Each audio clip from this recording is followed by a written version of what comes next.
Una de les sales de la casa del pintor està dedicada a Joaquim Mir.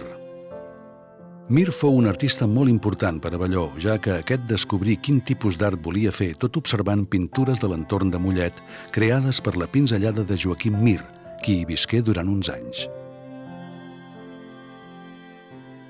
La influència de Mir és ben clara en les obres de Joan Abelló. De fet, ens ha deixat testimonis molt valuosos on reconeix que el seu primer impacte pictòric li vingué de l'obra de Mir. Mollet i el seu entorn, per tant, van exercir tant de model com de vincle artístic entre tots dos artistes, malgrat que no s'arribà a produir mai un magisteri directe entre ells. Per aquesta raó, les experiències primerenques d'Abelló amb la pintura són molt similars a les que va viure Mir en els mateixos indrets. Pintant au plein air, plasmava sobre la tela escenes de paratges i masies molletanes. És per això que Abelló va voler dedicar a Joaquim Mir una de les sales de casa seva, on es conserven 12 dibuixos del pintor, com ara Cap de nen o alguns paisatges.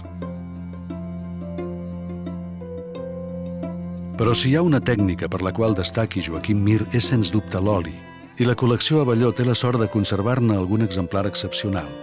Possiblement el més destacat sigui Coves de Mallorca, un fragment de la decoració mural per la desapareguda Casa Trinxet que reuneix totes les característiques tècniques, formals i cromàtiques de la pintura de Mir. L'obra mostra una expressió de color fruit de la concepció que tenia l'artista de descobrir i pintar la natura. Una altra peça destacada és Interior de l'església de Sant Vicenç de Mollet, un dels pocs exemples que preservem per comprovar que Mir també era un gran pintor d'interiors.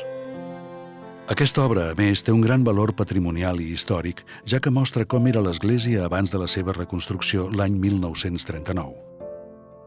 Al museu també es conserva Paisatge de Mogoda, que, a banda de ser un testimoni més de l'estada del pintor al Vallès, resumeix l'essència de l'obra de Mir, un pintor de paisatges en el moment en què aquesta temàtica artística adquiria personalitat i autonomia en l'àmbit català. Més enllà de les pintures, a la sala també hi trobem un objecte quotidià que Abelló adquirí de la casa de Mir, una bonica calaixera. També en conservar una fotografia del pintor amb la seva esposa.